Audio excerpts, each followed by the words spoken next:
Cold open. I stood outside the Billings Federal Courthouse with a cardboard box in my trembling hands. Inside were 263 letters, every single one stamped with those cruel red words, "Return to sender," "Address unknown." But now I knew why. I knew who had blocked them, who had made sure my grandfather's love never reached me, and the man inside that courthouse, the man in the expensive suit who thought he'd won, was about to pay for what he'd done to my family. My name is Aurora Blackwell. Everyone calls me Rory. This is the story of how I went from having nothing to discovering I'd been wanted all along. 3 months earlier, the morning I left Riverside home for the last time, I owned exactly 3 things that mattered.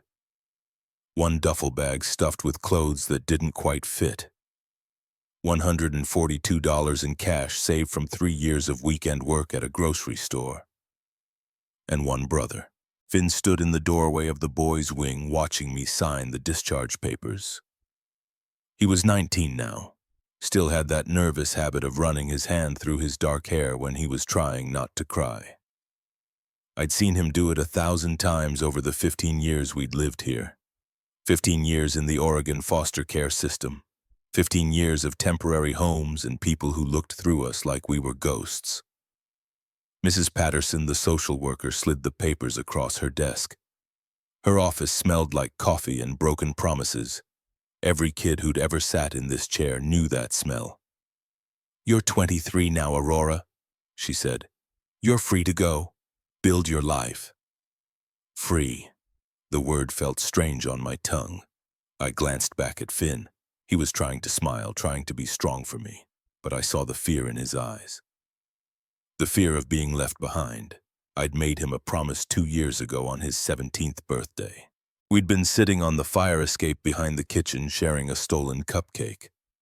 "When I get out," I'd told him, "I'm coming back for you. I don't care what it takes. We're the only family we've got." He'd believed me then. He believed me now. I turned back to Mrs. Patterson. "I'll be back for him, soon as I can afford a place big enough."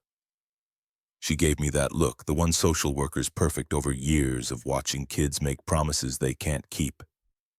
"Of course, dear." I wanted to tell her she was wrong, that I wasn't like all the others who'd left and forgotten. But words were cheap. I'd prove it instead. I picked up my bag and walked out into the March rain. The city bus took 40 minutes to get to my efficiency apartment in Southeast Portland. 1 room with a kitchen corner and a bathroom the size of a closet, but it was mine. I'd been working 2 jobs to keep it, waitressing at a diner and cleaning offices at night. Also, Finn would have somewhere to visit on weekends, somewhere that felt like home even if it wasn't much. I dropped my bag on the floor and sat on the edge of my second-hand mattress. The silence was crushing. For 15 years I'd never been alone. Dormitories full of breathing, snoring, crying. Always someone within arm's reach. Now nothing but the sound of rain against the window and my own heartbeat. I thought about my mother, the woman I'd never known.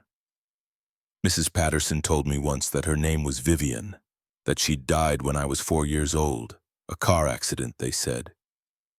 No other family willing to take us. That was all I knew. A name and a grave I'd never visited. I pulled out the only photograph I had, creased and faded, found in my file when I turned 18. A young woman with dark hair and my same gray eyes holding a baby. Me. On the back, someone had written Vivian and Aurora 2001. I traced my finger over her face and whispered the question I'd asked 1,000 times. "Why didn't anyone want us?" The phone rang. I almost didn't answer. Bill collectors had been hounding me for weeks about a hospital visit from last year. But something made me pick up. "Is this Aurora Blackwell?" A woman's voice. Professional. Unfamiliar. Depends who's asking. "My name is Martha Kensington. I'm an attorney in Helena, Montana. I'm calling regarding the estate of Nathaniel Blackwell." My breath caught. "I don't know anyone by that name." "He was your grandfather, your mother Vivian's father. Mr. Blackwell passed away 6 months ago." I've been trying to locate you and your brother as his legal heirs. The room tilted. I sat down hard on the bed. I have a grandfather. My voice came out small, broken. Had, she corrected gently. I'm sorry, but he left you his property. 47 acres in Millbrook Creek, Montana, including a farmhouse, barn, and outbuildings. There's also a bank account with $38,500. I couldn't breathe. $38,000, that was more money than I'd ever imagined having in my entire life. There are 2 conditions, Martha continued. First, you must live on the property for a minimum of 90 consecutive days. Second, after those 90 days, you'll receive access to what Mr. Blackwell called Part 2 of the inheritance. He left specific instructions that this second part only be revealed if you complete the residency requirement. Part 2. What's Part 2? I don't know. Mr. Blackwell sealed those instructions personally, only to be opened after you've lived there for 90 days. She paused. If you agree, I can arrange transportation and provide you with the keys. My mind raced. 90 days. 3 months. I thought of Finn still at Riverside Home. I thought of my 2 jobs, this tiny apartment, the endless cycle of barely surviving. I'll do it, I said. When can we leave? We, my brother, Finn. He's still in the system. Mr. Blackwell's will specifically mentions both of you. I'll have papers couriered to you tomorrow. Sign them and I'll wire funds for bus tickets. After I hung up, I sat in the dark for a long time holding that photograph of my mother. A grandfather I'd never known. A farm in Montana. Part 2 of an inheritance. For the first time in my life, someone had wanted us enough to leave us something. The journey. 3 days later, Finn and I boarded a Greyhound bus heading east. Mrs. Patterson had been shocked when I came back to sign him out early. But the inheritance papers were legal and clear. We were going to Montana to claim our legacy. Finn pressed his face against the window as Portland disappeared behind us, replaced by endless forests of Douglas fir and cedar. You think it's real? He asked. The farm, Martha said it was 47 acres. That's huge. He looked at me with those wide eyes that still held some childhood wonder despite everything we'd been through. Rory, what if it's actually nice? What if we can stay? I wanted to protect him from disappointment, from hoping too much. But I was hoping too. Maybe, I said. Let's see it first. The bus ride took 14 hours. We crossed into Montana as the sun set, painting the sky deep purple and gold. The mountains rose like giants on the horizon. I'd never been outside of Oregon, never seen landscape like this, vast and wild and impossibly beautiful. Millbrook Creek wasn't even on most maps. Martha's directions took us to a stop in a town called Whitehall, where she'd arranged for a local man to drive us the final 20 miles. His name was Hank, maybe 60, weathered face, kind eyes. You're Nathaniel's grandkids, he said. It wasn't a question. Whole town's been wondering when you'd show up. You knew him? Finn asked. Knew of him. Kept to himself mostly after Eleanor died. That was your grandmother, been gone 26 years now. Hank loaded our bags into his pickup truck. But folks around here respected him. Good man, fair, minded his own business. We drove through darkness on winding roads, headlights catching glimpses of pine trees and starless sky. Then Hank slowed and turned onto a gravel drive. Here we are, he said. Blackwell Farm. My heart hammered as we bumped along the narrow road, trees pressed close on both sides, branches scraping the truck's roof. Then the trees opened up. Even in the darkness I could see it, a 2-story white farmhouse with a wraparound porch. The paint was faded and one corner of the porch sagged slightly, but it stood solid against the night sky. Behind it, a red barn loomed, its doors hanging slightly open. Beyond the buildings, fields stretched out into shadow. Acres and acres of land. Ours. Finn grabbed my hand and squeezed so hard it hurt. Hank pulled up to the porch and cut the engine. The silence that followed was profound. No traffic, no sirens, no city sounds at all. just wind in the trees and the distant call of an owl. "Keys are under the mat," Hank said. "Martha left them there yesterday. You need anything, Millbrook Diner's about 8 miles back toward town. Maeve Thornton runs it. She'll help you get oriented." "Thank you," I managed. He tipped his hat and drove away, taillights disappearing down the gravel road. Finn and I stood in the dark, staring at the house. "Should we go in?" he whispered. I found the keys where Hank said they'd be, an old brass keyring with 3 keys and a paper tag, front door barn shed. My hand shook as I fitted the key into the lock. It stuck at first, rust from disuse, but with pressure it turned. The door swung inward with a groan that echoed through empty rooms. I found a light switch. It flickered, then glowed. We stepped inside. The air smelled closed up, musty, but underneath that something else. Old wood and something faintly floral like sachets left in drawers. The furniture was covered with white sheets, making everything look like ghosts. But as we pulled them away, we found a life preserved. A couch with faded floral upholstery. A coffee table scarred with water rings. A bookshelf lined with paperback westerns and hardcover classics, spines cracked from reading. In the kitchen, dishes still sat in the cupboards. Mason jars filled with preserves lined a pantry shelf, their contents long expired but labels written in careful handwriting: Strawberry 2019. Peach 2020. Someone had lived here, really lived here. Finn found the stairs and took them 2 at a time. I heard him walking overhead, floorboards creaking. "Rory, come up here." I climbed the stairs carefully, testing each step. They held. 3 bedrooms opened off a narrow hallway. Finn stood in the doorway of the smallest one, staring. I looked past him and felt my breath catch. The walls were papered in a pattern of small blue flowers, peeling at the seams but still charming. A narrow bed with a blue quilt sat against one wall, a small desk by the window, and on the desk a piece of paper weighted down by a smooth river stone. I crossed the room and picked it up. The handwriting was shaky but clear. "For Finn, I hope you like blue." My brother's eyes filled with tears. He knew my name. He knew I existed. I pulled him into a hug, feeling him shake against me. Someone had cared enough to prepare a room, to hope we'd come. I checked the other bedrooms.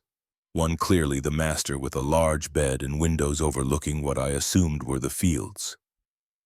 The furniture was simple but well made, a dresser with brass handles, a rocking chair in the corner, a nightstand with a dusty lamp. I chose the master bedroom, not because I deserved it, but because I wanted to see what my grandfather had seen when he woke each morning. We were exhausted. We made up the beds with linens we found in a closet, still clean, smelling of lavender, and collapsed into sleep. I dreamed of a woman with dark hair singing a lullaby I almost remembered. First light morning came through windows I'd forgotten to curtain. Bright, relentless. I opened my eyes to a view that stole my breath. The fields stretched out in every direction, wild with tall grass and patches of wildflowers. In the distance, mountains rose against a sky so blue it hurt to look at. Closer, I could see the barn and several outbuildings, and beyond them a line of trees that must mark a creek or property boundary. 47 acres. More space than I'd ever had in my entire life. More space than I knew what to do with. Finn was already awake, standing on the porch when I came downstairs. He held a mug of coffee he'd found in the cupboard, still good, miraculously. "It's beautiful," he said. "Rory, I've never seen anything like this." "Me neither." We spent the morning exploring. The house was bigger than it looked, 4 rooms downstairs, including a small study with a roll-top desk covered in papers. The barn was massive, filled with old farm equipment and what looked like a complete woodworking shop in one corner. Everything was dusty, cobwebbed, but underneath the neglect I could see care, order, a life built with intention. In the study I found photographs on the wall. A young couple on their wedding day, the man tall and serious, the woman small and smiling. The same couple, older, standing in front of this house, the woman holding a baby. And one photo that made my heart stop, A young woman with dark hair and gray eyes, maybe 17, standing in front of the barn. She wore jeans and a flannel shirt and was laughing at whoever held the camera. I knew that face. I'd been staring at it in my one photograph for years. My mother, Vivian. She'd lived here, grown up here. I touched the glass, tracing her smile. "You were here," I whispered. "Why didn't you ever tell me about this place?" But I knew the answer. She'd died when I was 4, too young to remember, too young to know anything but loss. Finn called from upstairs. "Rory, you need to see this." I found him in the master bedroom, standing in front of the closet. He'd opened it to reveal not clothes but shelves. Shelves filled with notebooks, hundreds of them. Composition books with dates written on the spines in that same shaky handwriting. 2007. Every year through 2024, 19 years of notebooks. I pulled one down at random. 20 opened it. The entries were short, daily observations. March 3rd. Snowed again. Pipes froze. Fixed them alone. Thought about Aurora today. Wondered if she's ever seen real snow. March 15th. Sent letter number 142. Same as always, came back unopened. But I won't stop. She needs to know someone's searching. March 28th. Aurora turns 13 today. Is anyone celebrating with her? Does she have friends? Is she happy? God, I hope she's happy. My hands trembled. I flipped through more pages. Every entry mentioned me. Or Finn, sometimes both. Our grandfather had spent 19 years writing about grandchildren he'd never met, thinking about us, wondering, hoping. "Check the closet floor," Finn said quietly. I looked down. A wooden box sat there, roughly the size of a milk crate. I knelt and lifted the lid. Letters. Hundreds of letters, all in envelopes addressed in that same careful handwriting. Aurora Blackwell, Riverside Home, 1615 Morrison Street, Portland, Oregon. Every single one stamped in red ink. Return to sender. Address unknown. I pulled one out with shaking hands. The postmark read December 2007. I would have been 6. The envelope had been opened and resealed with tape. Inside, a Christmas card with a snowman on it, and a letter written in blue ink. "My dearest Aurora, I hope this Christmas finds you well and happy. I hope someone is making it special for you. I sent a present to the home, a book about horses, because your mother loved horses at your age. I don't know if you'll receive it. I imagine you're learning to read now. I wonder what your favorite book is. Do you like stories about animals, about adventures your mother loved, where the wild things are? I read it to her every night when she was small. I miss her. I miss you, though we've never met. I promise I haven't stopped looking for you. I promise I won't give up. Merry Christmas, sweet girl. Love always, Grandpa Nathaniel." I couldn't see through my tears. Finn sat beside me, and together we started going through them. We didn't read them all, there were too many, but we read enough. Birthday cards, Christmas cards, letters for Easter, Thanksgiving, 4th of July. Letters that said, "I'm thinking of you. I'm looking for you. I haven't given up." 263 letters spanning 19 years. All returned, all unopened except by the man who'd written them. A man who'd loved us from a distance, who'd never stopped trying to reach us. "Why didn't they get to us?" Finn's voice cracked. "We were at Riverside Home. That's the right address." I didn't have an answer, but I was going to find one. The diner. We needed food. The house had nothing but expired preserves and coffee. I remembered what Hank said about Millbrook Diner, so we took the keys to my grandfather's truck, an old Ford F-150 parked in the barn, and drove the 8 miles into town. Millbrook Creek barely qualified as a town. One main street with maybe a dozen buildings, a general store, a post office, a feed supply shop, and the diner. Population according to the welcome sign, 847. The diner was classic Americana chrome and red vinyl checkered floor counter with spinning stools. A bell chimed when we walked in. Only a few customers sat scattered in booths. They all looked up, studied us with small-town curiosity. A woman emerged from the kitchen. Late 60s silver hair pulled back in a bun, wearing an apron that said Maeve's Place in faded embroidery. Her eyes widened when she saw me. "Dear Lord," she breathed. "You look just like Vivian." My throat tightened. "You knew my mother. Knew her, honey. I watched her grow up." The woman Maeve, I assumed, came around the counter and took my hands in hers. They were warm and work-roughened. "I'm Maeve Thornton. Your grandfather and I were friends for 40 years. I'm so sorry for your loss." "I never met him," I said. "I know. He told me." She looked at Finn. "You must be Finn. Nathaniel talked about you both constantly. Come sit down. I'll make you breakfast on the house." We slid into a booth and Maeve brought coffee without asking.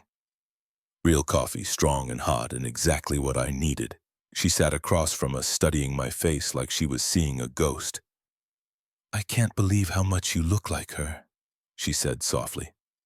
"Same eyes, same chin, same way of holding your head. You could be Vivian's twin." "What was she like?"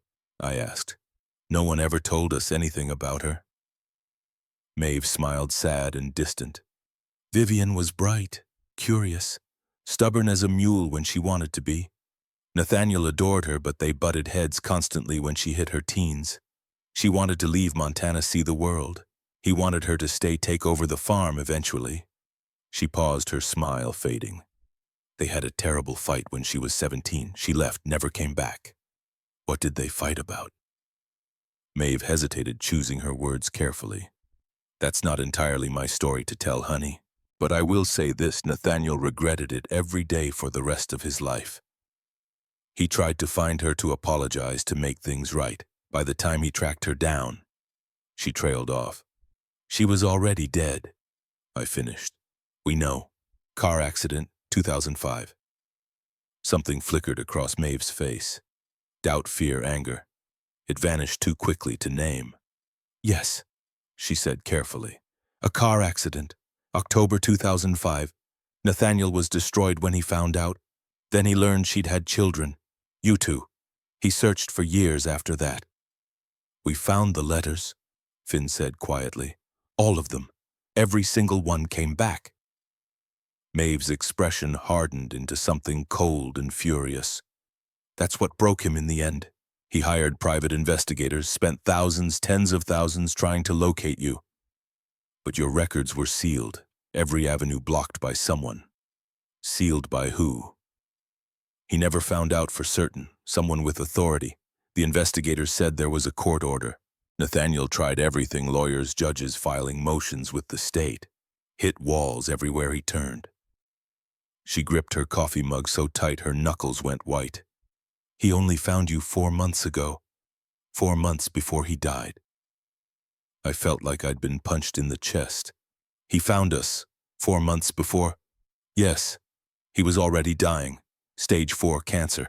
The doctor said he had weeks, maybe a month. He knew he didn't have time to fight through all the bureaucracy, all the sealed records. So he had Martha arrange the inheritance instead. Made sure you'd at least have the farm, the money. A home." Maeve's eyes glistened with unshed tears. "He loved you both. More than anything. Never doubt that." The bell above the door chimed. A man walked in. Mid-50s, expensive suit completely out of place in this rural diner. Polished shoes that had never touched dirt.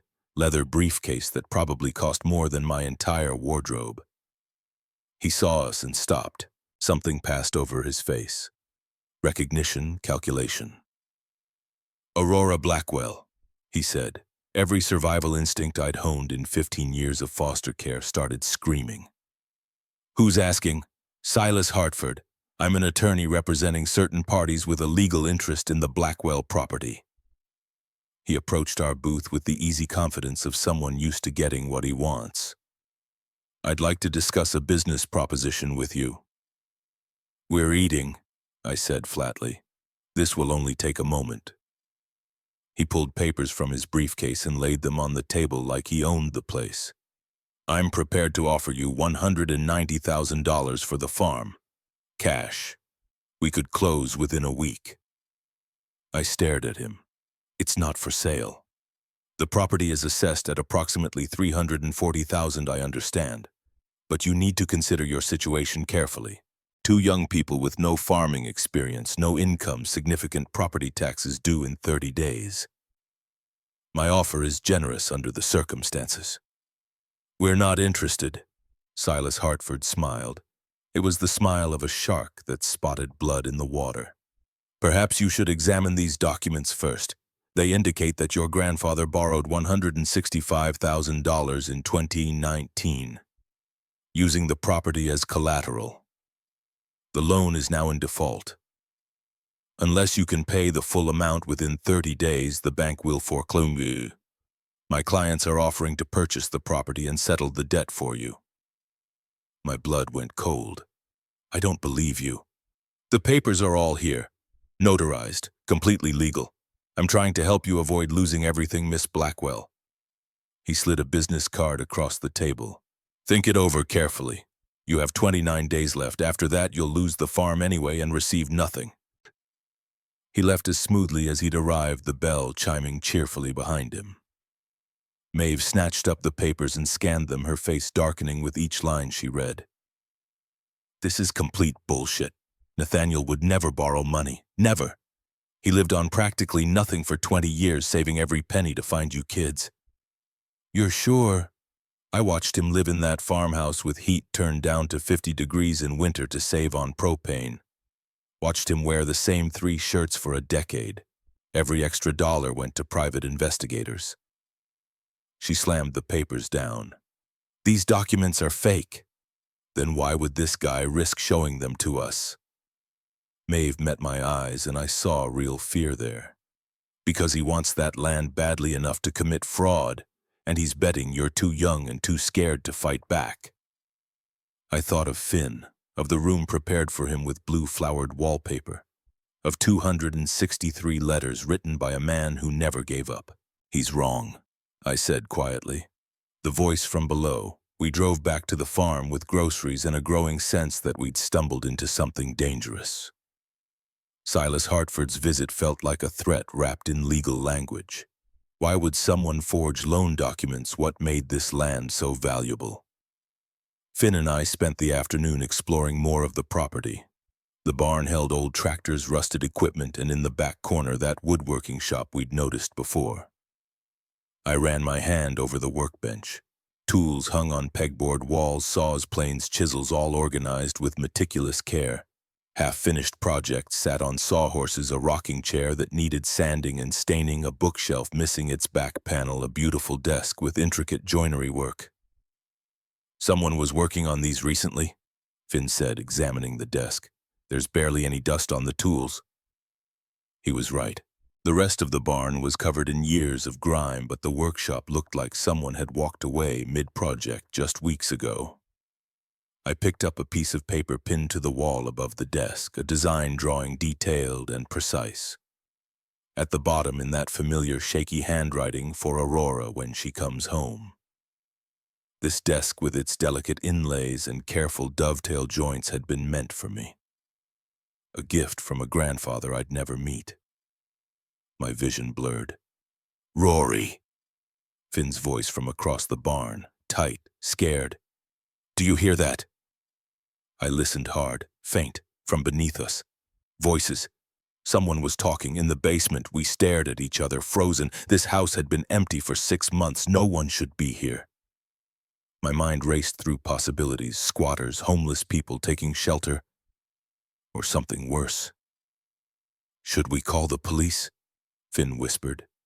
We're 8 miles from town by the time they got here. I trailed off, thinking fast. Stay behind me. We crept back to the house. I grabbed a tire iron from the truck bed. Not much of a weapon, but better than nothing. The basement entrance was in the kitchen. A heavy wooden door I'd assumed led to a pantry. I pulled it open. Stairs descended into darkness, but at the bottom light glowed, warm and yellow like oil lamps or candles, and the voices stopped. Dead silence. Like whoever was down there knew we'd found them. My heart hammered against my ribs. I called down, trying to sound braver than I felt. Who's there? This is private property. I'm calling the police right now. A pause, long enough that I thought maybe I'd imagined everything. Then a woman's voice, elderly and wavering, called back up. "Please don't call anyone. We're not here to hurt you. We have nowhere else to go." I glanced at Finn. His eyes were wide, uncertain. Against every survival instinct I possessed, I started down the stairs. Each step creaked under my weight. The tire iron felt slippery in my sweating palm. The basement opened into a space I never could have imagined. Someone had converted it into a complete living quarters. Hand-woven rugs covered the concrete floor. A small kitchenette occupied one corner, camp stove, mini refrigerator, deep sink. A seating area with a threadbare couch and two mismatched chairs sat near a wood-burning stove. Oil lamps provided soft, flickering light. A curtain partitioned off what looked like a bedroom in the back.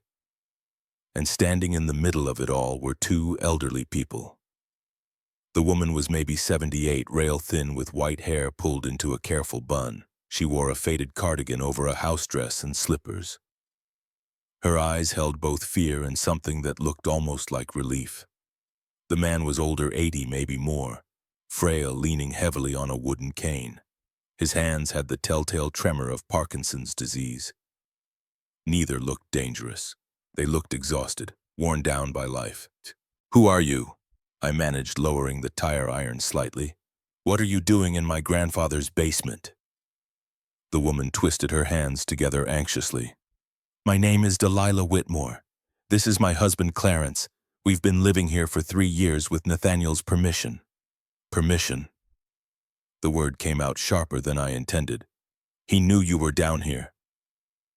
"He invited us," Clarence said. His voice was rough with age but steady. "We lost our home 3 years ago. Medical bills from my Parkinson's treatment. We had nowhere to go. Nathaniel offered us shelter, but with one condition." "What condition?" "That we stay down here in the basement, never go upstairs without his explicit permission. Never tell anyone in town we were here." Delilah's eyes filled with tears. "I know how it must sound, but we were desperate. We had nowhere else to turn." I stared at this impossible scene. A fully furnished basement. 2 elderly people living like refugees beneath my grandfather's house. "Why didn't you leave when he died?" "We tried," Delilah said, her voice breaking. "But we have no family willing to take us in. Our daughter lives in Boston. She's offered us a room, but that would mean leaving Montana, leaving everything familiar, becoming a burden on a child who already has her own struggles. We have no money beyond Clarence's small disability check. No options." She wiped her eyes with a trembling hand. "We've been living down here waiting for someone to discover us and force us out. Waiting to be thrown back onto the street," Clarence finished quietly. Finn had come down the stairs behind me. He looked at the elderly couple with something like recognition in his eyes. The look of someone who understood what it meant to have nowhere to go. "How did my grandfather die?" I asked softly. Delilah's face crumpled. "I found him 6 months ago. He didn't come down at his usual time one morning, so I went upstairs to check. He was in his bed, looked peaceful, like he'd simply decided not to wake up." "You found him and didn't tell anyone?" "We called the authorities, anonymously from a payphone in town. We were terrified. If anyone knew we were here, we thought we'd be arrested for trespassing or blamed somehow." Her voice dropped to a whisper. "We attended his funeral. From a distance, hidden in the trees, watched them bury the only person who'd shown us kindness in years. Then we came back here because we truly had nowhere else to be." I tried to process this, tried to reconcile it with everything I thought I knew, which I realized was almost nothing. Why would my grandfather keep you hidden? Why not just offer you a room upstairs like a normal person? "He never fully explained his reasons," Clarence said carefully. "Just said he valued his privacy, that he had his own demons to wrestle with. But he was kind to us, brought us food, medicine for my treatments, helped us when no one else would. We owed him everything." Delilah stepped forward, wringing her hands. "We know you have absolutely no reason to trust us, no reason to let us stay. We'll leave if you ask us to, but please, could we have just a few days to figure out where to go, to make arrangements?" I looked at them, really looked. I saw the desperation in their eyes, the fear of being cast out, the same trapped, helpless feeling I'd experienced so many times when social workers told us we were being moved to a new placement. The feeling of knowing that nobody wanted you, nobody cared where you ended up. I thought of my grandfather writing those letters for 19 years, never giving up on finding us. I thought of Finn and me, two kids the system had shuffled around like inconvenient problems to be managed. And I thought about the kind of person who would prepare a room with blue flowered wallpaper for a grandson he'd never met. "No," I said firmly. Delilah's face fell. She nodded, trying to accept it with dignity. "No, you don't have to leave," I continued. "But you're not living in a basement anymore like some kind of secret to be ashamed of. This farm is big enough for all of us. There are bedrooms upstairs. You'll take one of them." Delilah's hand flew to her mouth. Clarence tried to stand straighter and nearly fell. Finn caught his arm, steadying him. You're serious?" Clarence's voice shook with emotion. "My brother and I spent 15 years with nowhere to belong, moving from place to place, never knowing if we'd be wanted. I won't do that to someone else. I won't." "But you don't even know us," Delilah protested weakly. "My grandfather trusted you enough to shelter you for 3 years. That's recommendation enough for me." I managed a small smile. "Besides, Finn and I don't know the first thing about maintaining a farm or surviving out here. We're going to need help. Might as well help each other."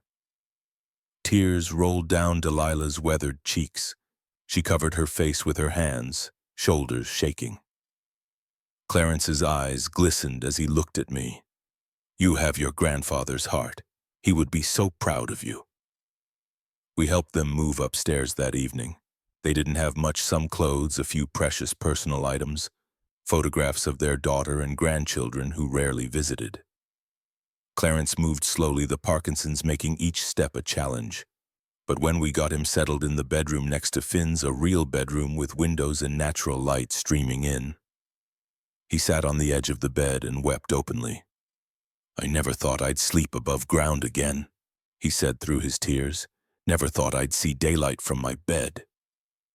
Delilah made tea in the kitchen while we worked on getting the old gas stove operational. We gathered around the scarred dining table, the one with water rings and decades of history embedded in its wood, and talked. They told us about their lives, 43 years of marriage. Clarence had been a farmer in Kentucky before Parkinson's ended his career at 65. They'd moved west to be near their daughter, but medical costs had consumed their life savings. When they lost their rental house, Nathaniel had appeared like an answer to desperate prayers. "He was a good man," Delilah said softly. "Lonely, haunted by his past, but fundamentally good." "Haunted by what?" I asked. She and Clarence exchanged meaningful glances. "Loss," Clarence finally said. "Your grandmother Eleanor died 26 years ago. Cancer. Your mother left not long after that. She and Nathaniel had a terrible falling out when she was pregnant with you. Nathaniel blamed himself for both losses, spent the rest of his life trying to make amends for his mistakes. By helping you. By helping anyone he could whenever he could. Us. Others in town who struggled quietly. He never sought credit or recognition, just helped people in the shadows." Delilah reached across the table and squeezed my hand. "He would have loved knowing you made this choice. To let us stay, to show us kindness when you had every reason not to." After they went to bed, Finn and I sat on the porch in the darkness, looking up at an impossible sky full of stars. More stars than I'd ever seen in my life. The Milky Way stretched across the heavens like a river of light. "That was a good thing you did tonight," Finn said quietly, "or a monumentally stupid thing. We don't know if we can even keep this place. We'll figure it out. We always do." He bumped his shoulder against mine in that familiar gesture of solidarity. "We're not alone anymore, Rory. We have people now. That's something." I wanted to believe him, but as I stared out at the dark fields, I couldn't shake Delilah's earlier words about Nathaniel's demons. About someone in town who'd blocked my grandfather from finding us. About sealed records and years of returned letters. And now Silas Hartford showing up with fraudulent loan papers trying to scare us into selling. What was on this land that someone wanted so desperately? And what had really happened to my mother on that mountain road in 2005? I thought of those 263 letters upstairs. Each one a promise, each one a declaration of love that never reached its destination. Someone had made sure we stayed lost. Someone had made sure my grandfather died alone, still searching for us. I didn't know who yet, but I was going to find out. Day 8. The morning sun cut through the kitchen window, illuminating dust motes that danced in the air like snow. I'd been awake since 4, unable to sleep, sitting at Nathaniel's desk in the study, going through his papers for the 3rd time. Bank statements, property tax receipts, utility bills, everything organized meticulously in labeled folders. No loans, no debt, nothing that matched Silas Hartford's documents. Delilah appeared in the doorway, wrapped in her cardigan despite the warming day. She still moved quietly, like she wasn't quite sure she belonged in the upper floors. "Coffee?" she offered. "Please." She brought 2 mugs and settled into the chair across from me. Her hands, spotted with age, wrapped around the ceramic for warmth. "You've been at this all night," she observed. "I need to prove Hartford's lying, but I don't know where to start." "Have you asked Callum yet?" I looked up. "Who? Callum Graham? He was Nathaniel's closest friend. Well, closest male friend, anyway. He's a woodworker, has a shop about 3 miles east of here. If anyone knows about your grandfather's finances, it would be him." Hope flickered in my chest. "Can you tell me how to get there?" "Better yet, I'll show you after breakfast. I used to walk there sometimes when Nathaniel needed me to deliver messages."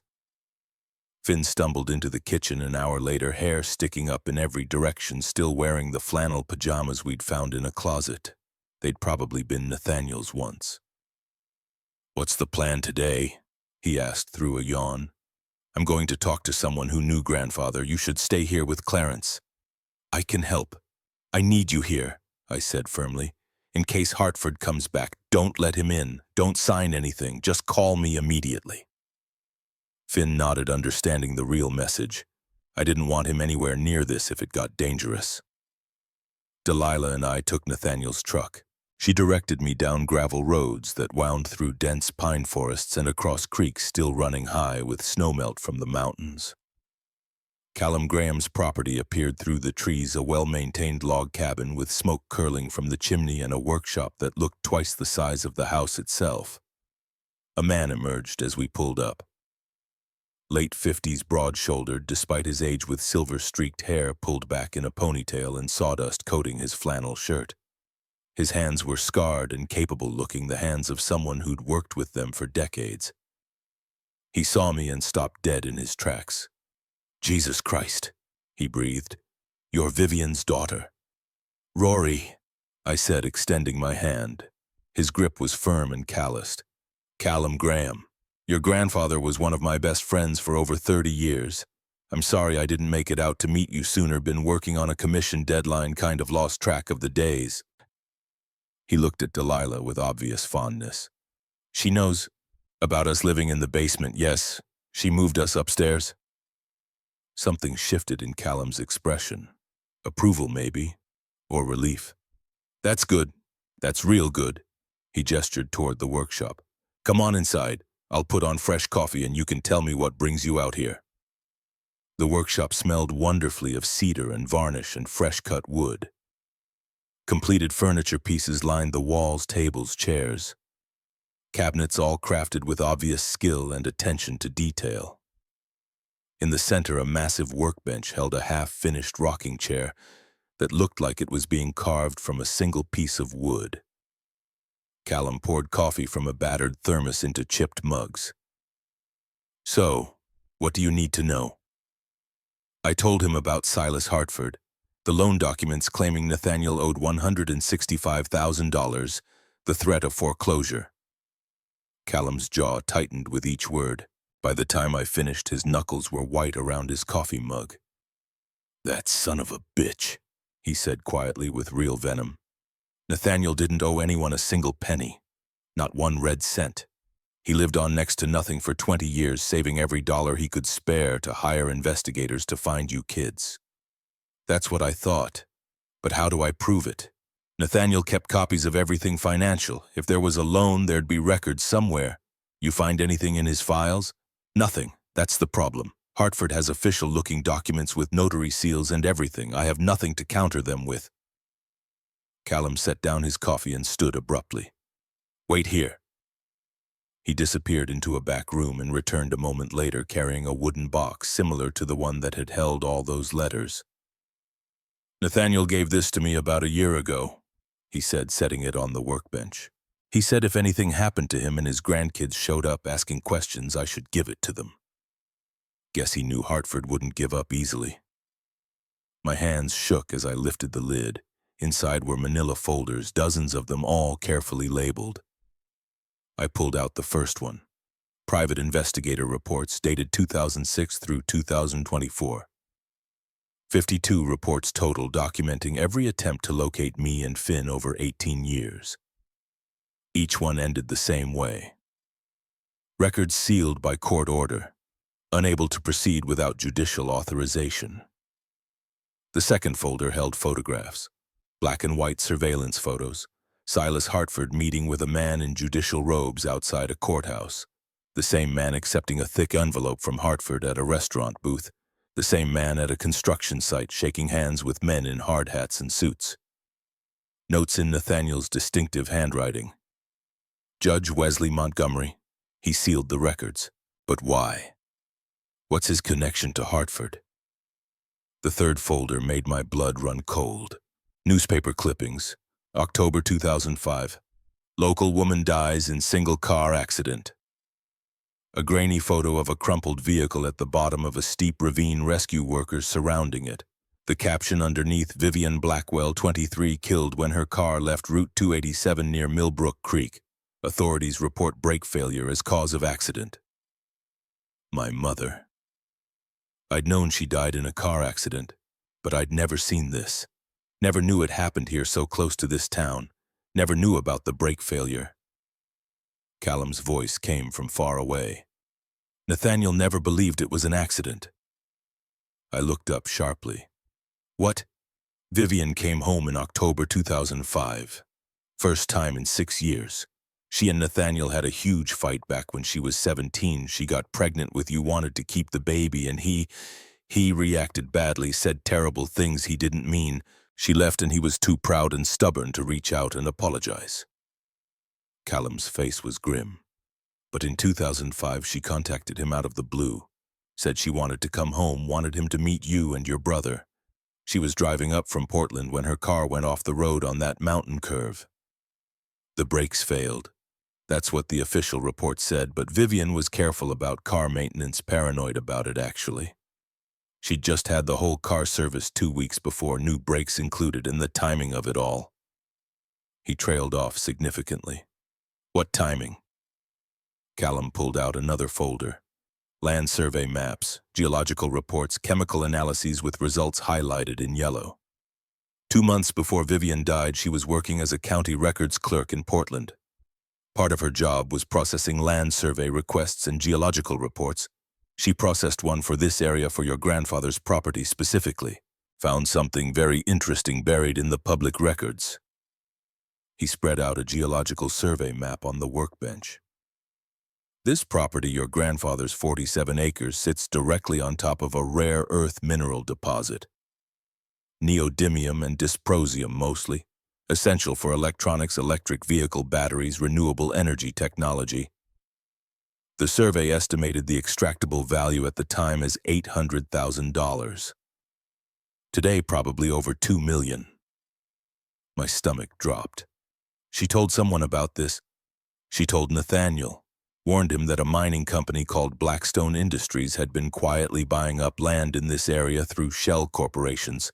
Said he should be careful that they might try to force a sale through legal pressure or intimidation. Callum's voice went flat. 3 weeks later, her brakes failed on a mountain road with a 500-foot drop. You think they killed her for this land? I think it's awfully convenient timing. I think Silas Hartford has been Blackstone's primary legal counsel since 2003. And I think your grandfather spent the last 19 years of his life trying to prove the connection, but he could never get enough evidence. He tapped the folders. This is everything he collected, every suspicion, every connection he could document. It's not enough for the police. He tried going to them multiple times. But it's enough to know you're in real danger. The room seemed to tilt around me. I gripped the workbench for support. My mother hadn't died in a random accident. She'd been murdered, killed for discovering what this land was worth. And now the same people were coming for me. What do I do? I whispered. You fight back, Callum said simply. You take this evidence to someone who can actually help. Someone outside Montgomery's jurisdiction, since he's clearly dirty. Who? I don't know yet, but we'll figure it out together. He closed the box carefully. In the meantime, you don't go anywhere alone. You watch your back constantly, and you don't trust anyone from town you haven't known for years. Delilah spoke up from where she'd been listening silently. There's something else you should know, dear, about why Nathaniel built the basement living space. I turned to her. He converted it 18 years ago, she said quietly. In 2006, the year after Vivian died, he told Clarence and me that he built it in case he ever found you children, so you'd have somewhere safe to hide if you needed it, somewhere no one would think to look. Hide from what? From whoever killed your mother. The workshop discovery. We drove back to the farm in heavy silence. My mind raced with implications I didn't want to face. Nathaniel had known I was in danger before I even knew he existed. He'd prepared a hiding place, built it into the very foundation of his house, and he'd kept searching for 19 years while constantly looking over his shoulder. Finn met us at the door, visibly pale. Someone called the house phone, wouldn't give a name, just said we have 28 days left and we should make the smart choice. Hartford's people, I said grimly, trying to intimidate us. It's working. I set Callum's box on the kitchen table. Come here, all of you. You need to see this. When we were gathered, me, Finn, Delilah, and Clarence, I showed them everything. The investigator reports spanning nearly 2 decades, the surveillance photos of Hartford and Judge Montgomery, the newspaper articles about my mother's death. Finn's hands trembled as he read about Vivian's accident. They murdered her. Nathaniel thought so. He couldn't prove it, but all the evidence points that way. And now they want to kill us too. I don't think they'll go that far. 2 kids dying right after inheriting would bring too much attention, too many questions. Federal investigators. I hoped I sounded more confident than I felt. They're trying to use legal intimidation, scare us into selling cheap and leaving quietly. Clarence studied the geological reports with shaking hands. Rare earth minerals. That's serious money. More than serious, that's the kind of money corporations absolutely kill for. So what do we do? Finn asked, looking at me with those wide, trusting eyes. I thought about my grandfather writing letters for 19 years, never giving up despite every obstacle thrown in his path. We finish what he started, I said firmly.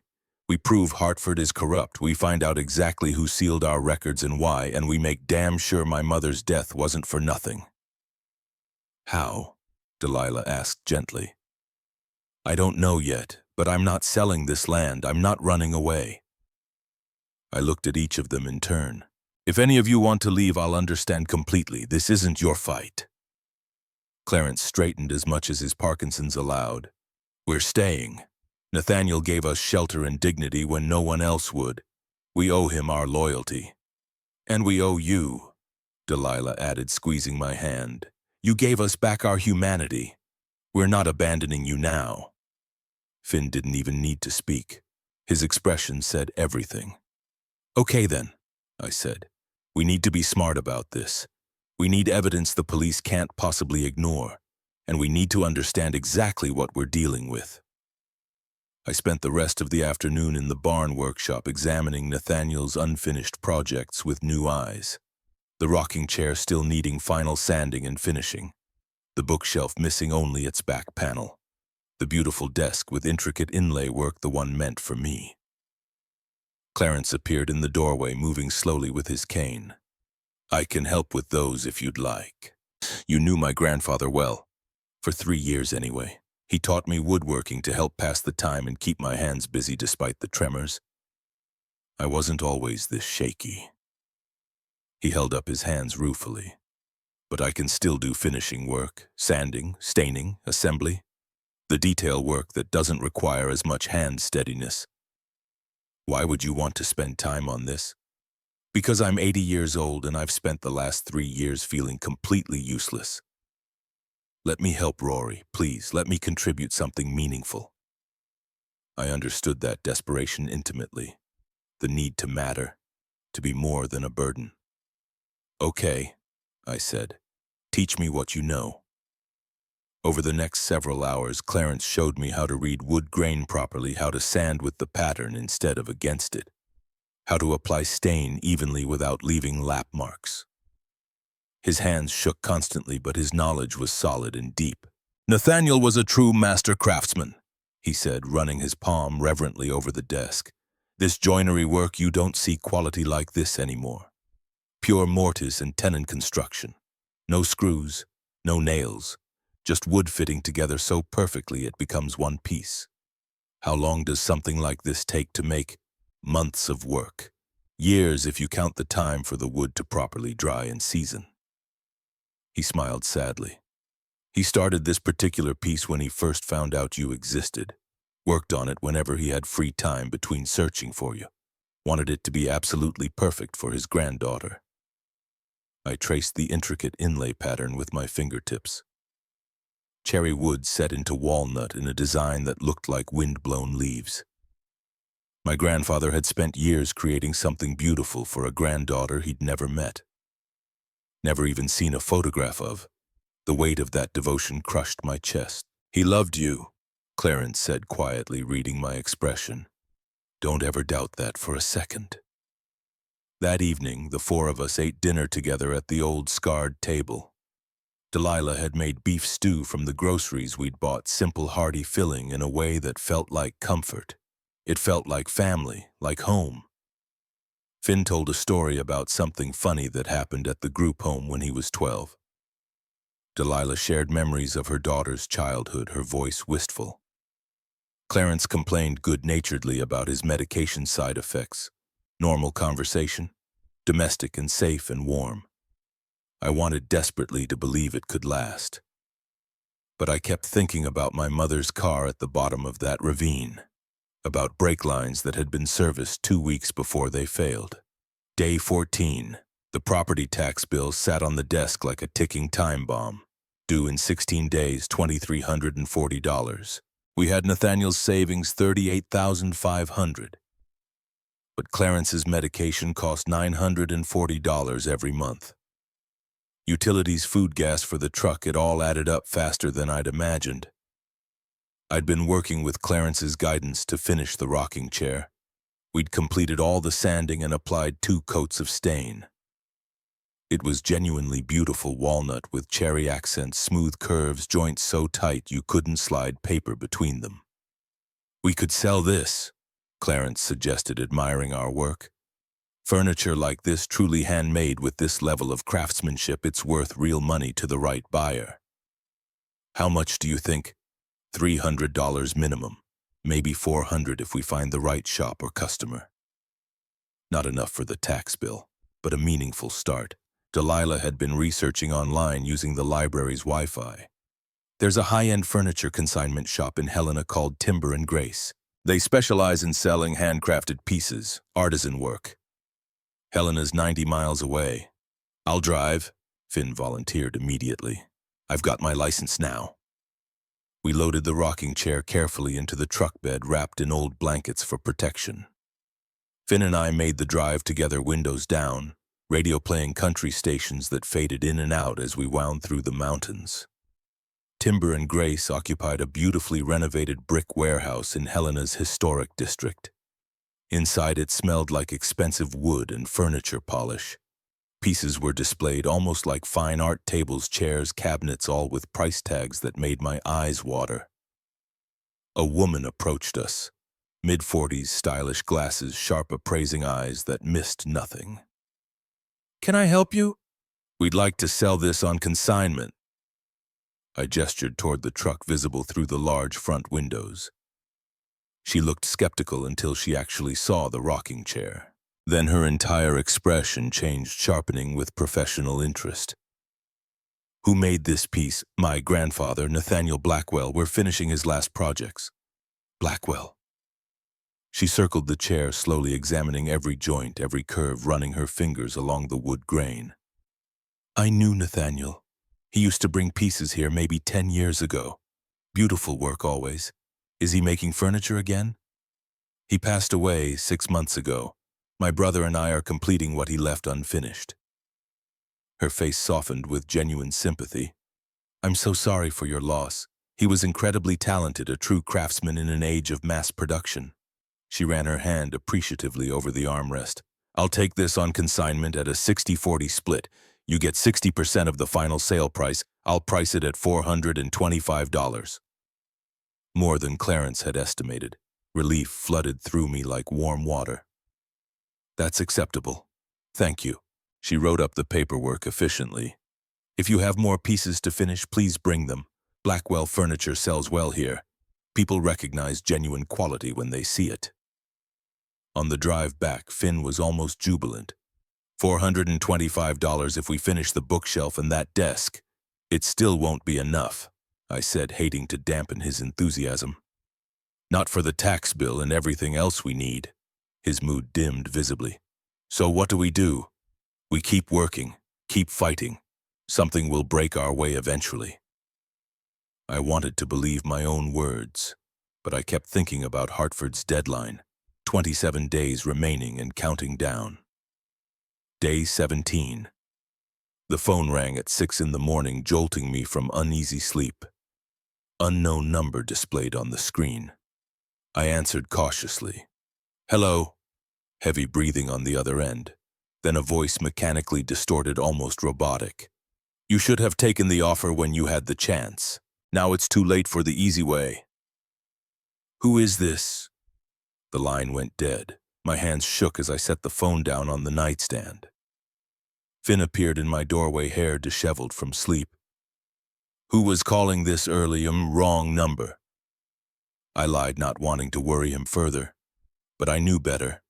Hartford or someone working for him, escalating the threats, trying to break my resolve. That afternoon I drove into Millbrook Creek alone. I needed to clear my head, to think without everyone watching me for direction. Maeve's diner was quiet in the mid-afternoon lull. I slid into a booth and Maeve brought coffee without being asked, like she'd been expecting me. "You look troubled, honey," she observed, settling into the seat across from me. I told her everything.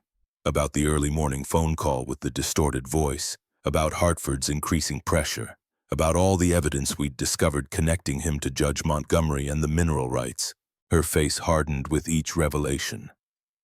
"Wesley Montgomery sealed your records? That's what all the investigator reports say?" "That corrupt bastard." She drummed her fingers on the table, visibly angry. "Montgomery's been dirty for years. Everyone in town suspects it. No one can prove anything solid enough to matter. He's got connections in Helena, maybe even higher up the chain." "How do I fight someone with that much power?" "You don't. Not directly, anyway." She stopped drumming and looked at me intently. "But I know someone who might be able to help. FBI agent named Lila Crawford. She's been investigating public corruption throughout Montana for about 3 years now, mostly focused on mining companies bribing local officials. She's based in Billings but works cases across the whole state." Hope sparked in my chest. "You think she'd be willing to help us?" "I think if you have documented evidence connecting Hartford and Montgomery to your mother's death and to illegally sealing court records, she'd be very interested indeed." Maeve pulled out her cell phone. "Let me make a call." 20 minutes later, my phone rang. Billings area code. "Miss Blackwell, this is Special Agent Lila Crawford with the FBI. Maeve Thornton says you have information about judicial corruption in Millbrook Creek." I took a deep breath, steadying myself. I think a judge illegally sealed my foster care records to prevent my grandfather from finding me. I think it's directly connected to my mother's suspicious death in 2005. And I think the people involved are now trying to steal my inheritance through fraud and intimidation. Silence on the line. Then, those are extremely serious accusations. I have evidence. Private investigator reports spanning 18 years, surveillance photographs, geological surveys, documents that tell a story. More silence as she considered. I'm currently in Great Falls on another case. I can be in Millbrook Creek tomorrow morning. Can you meet me at Maeve's Diner at 8 a.m.? Yes, absolutely. Good. And Miss Blackwell, don't talk to anyone else about this conversation. Don't tell anyone I'm coming. If Montgomery is genuinely involved, he likely has informants everywhere. Understand? I understand. She hung up without further pleasantries. I sat in the booth for a long moment, hands wrapped around lukewarm coffee, feeling the first real hope since this nightmare began. Maybe we actually had a chance. Maybe justice was still possible. Maeve squeezed my shoulder reassuringly. Crawford's good people, honest and determined. She'll help if she possibly can. I drove home as the sun began setting, painting the mountains in shades of gold and deep purple. The farm looked almost peaceful in the fading light. Smoke curled from the chimney, Delilah cooking dinner for all of us. For just a moment, I let myself imagine keeping this place permanently, building a real life here, Finn going to school nearby, Delilah and Clarence growing old in comfort and safety, me learning woodworking from Callum, finishing Nathaniel's projects, maybe creating new pieces of my own. A family, a home, everything we'd never had before. The fantasy shattered when I saw the fresh tire tracks gouged deep in the gravel driveway. Someone had been here, recently. I ran inside, heart pounding. Finn, Delilah, in here. Finn's voice from the kitchen, strained and tight. I found them gathered at the table. Finn looked pale and shaken. Delilah was holding Clarence, who seemed to have aged 10 years in the hours I'd been gone. What happened? Hartford came, Finn said, his voice barely steady. With 2 other men, big guys in suits. They didn't say much, just stood there looking intimidating while Hartford did all the talking. What did he say? That we have 24 days remaining. That if we don't pay the fake loan or agree to sell, they'll start formal foreclosure proceedings and… Finn swallowed hard. He said accidents happen on farms all the time, especially to people who don't know what they're doing. People with medical conditions who might not have access to proper care. Cold fury flooded through me. He directly threatened you. Not in those exact words, but the implication was crystal clear. He looked straight at Clarence when he talked about medical conditions and lack of care. I pulled out my phone. What are you doing? Delilah asked anxiously. Calling the sheriff. That's intimidation and threatening behavior. Don't! Clarence's voice was weak but urgent. Montgomery controls the entire sheriff's department. You call them, you'll just show Hartford that you're scared, that his tactics are working. He was right, damn him. But the helplessness was suffocating. I'm meeting an FBI agent tomorrow morning, I said. I'm giving her every piece of evidence we have. This ends soon. I promise you all this ends. That night, sleep was impossible. I sat in Nathaniel's study surrounded by his journals, his returned letters, his documented failures to find us over 19 long years. I read one of the journals from 2018 at random. September 14th. Another investigator hit another dead end. Records still completely sealed. I'm running out of money for this search, running out of time. The doctors say my heart isn't what it used to be, but I can't stop looking. I won't stop. Aurora and Finn are out there somewhere, and they need to know someone loves them. Someone wants them. Someone hasn't forgotten them. I promised Vivian on her grave that I'd take care of them. I failed her in life. I won't fail her in death. Tears blurred the words on the page. He'd never failed us. He'd fought for 19 years against impossible odds and powerful enemies. Now it was my turn to fight back. I pulled out the box Callum had given us. Opened the last folder I hadn't fully examined yet. Inside was a cassette tape, labeled in Nathaniel's distinctive, shaky handwriting, for Aurora and Finn, if something happens to me. My hands trembled as I found the old cassette player in the closet, inserted the tape with fumbling fingers. Static hissed. Then my grandfather's voice emerged rough with age and illness and emotion. Aurora, Finn, if you're hearing this recording, then I'm gone, and I'm so sorry. I closed my eyes, listening to a ghost speak words meant for me. I should have found you sooner. I should have fought harder, been smarter, been braver.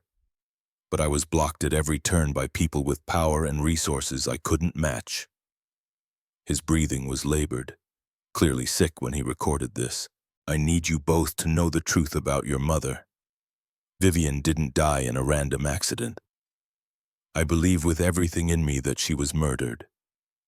I believe Judge Wesley Montgomery and Silas Hartford conspired together to kill her because she discovered the mineral deposit on this land and threatened to expose their corruption. My chest tightened painfully. I've spent 19 years trying to prove it, trying to gather enough evidence for justice. I failed in that too. But I've left you everything I found. Every connection, every suspicion, every documented fact. It's not enough for a criminal conviction, but it's enough for you to know who your enemies are, who to watch out for. A long, rattling pause as he gathered strength to continue. They'll come for you when they realize you've inherited. They'll try to take this land through legal manipulation, through intimidation, maybe through worse means. But I need you to be braver than I was, smarter than your mother was. Don't trust the local authorities, they're compromised. Don't trust anyone with connections to Montgomery or Hartford. His voice broke with emotion. I loved you both. Every single day of your lives, even when I couldn't find you, couldn't reach you, couldn't protect you.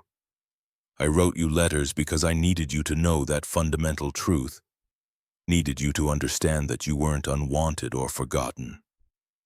You were loved, desperately, completely, without reservation. Silence except for his ragged, struggling breathing. The farm is yours now. The land is yours, but more than that, you deserve justice for what was stolen from you. You deserve the truth about your mother. Fight for it with everything you have. Fight for Vivian. Fight for yourselves. Fight for the life you should have had. One last shuddering breath. I'm proud of you already. Even though we never met, I know you're strong. You survived the system without me. You'll survive this too. I love you both. Grandpa. The tape clicked off into silence. I sat alone in the dark, study tears streaming down my face and made a solemn promise to a man I'd never known. I would finish this fight. I would find justice for my mother. I would protect this land he'd left us, no matter what it cost me. Day 18. Agent Lila Crawford arrived at Maeve's diner at exactly 8 a.m., precisely on time. Mid-40s, sharp, intelligent eyes, no-nonsense demeanor that radiated competence. She wore jeans and a dark jacket that didn't quite conceal her sidearm. I'd brought everything. Every investigator report, every surveillance photograph, every geological survey, the cassette tape with Nathaniel's final message. We sat in the back booth for privacy, and I methodically laid it all out for her. She listened without interrupting once, taking detailed notes in a small notebook, studying documents with careful attention. Her expression remained professionally neutral throughout. When I finally finished, she sat back and was quiet for a long moment. "This is extensive documentation," she said carefully.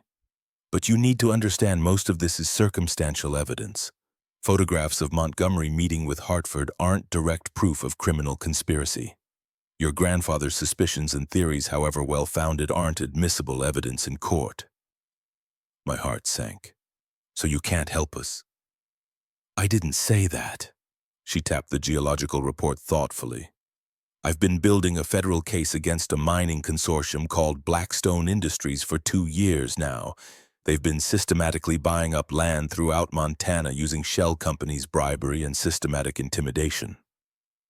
I suspect they've corrupted at least a dozen public officials, including multiple judges. Montgomery, I've had my eye on Judge Montgomery specifically for 18 months, but he's extremely careful, experienced at covering his tracks. I need something concrete and undeniable. A recorded confession. Clear financial records showing quid pro quo. Something that proves corruption beyond any possible doubt. I don't have anything like that, but you could potentially get it. She leaned forward intently. Hartford is actively threatening you right now, making increasingly aggressive moves. That suggests desperation, and desperate people make critical mistakes. If you could get him on record explicitly admitting to the mineral deposit to illegally pressuring you to his relationship with Montgomery, that would be something I could actually use. You want me to wear a wire to secretly record him? I want you to arrange a meeting with Hartford. Act like you're ready to negotiate seriously. Record the entire conversation. See if you can get him to incriminate himself, to brag about how clever he's been. Fear coiled in my stomach like a living thing. That sounds incredibly dangerous. It is dangerous. I won't lie to you about that, but it's also your best realistic chance at this point. We'll have multiple agents positioned nearby for your safety. You'll never be truly alone, but yes, there is inherent risk.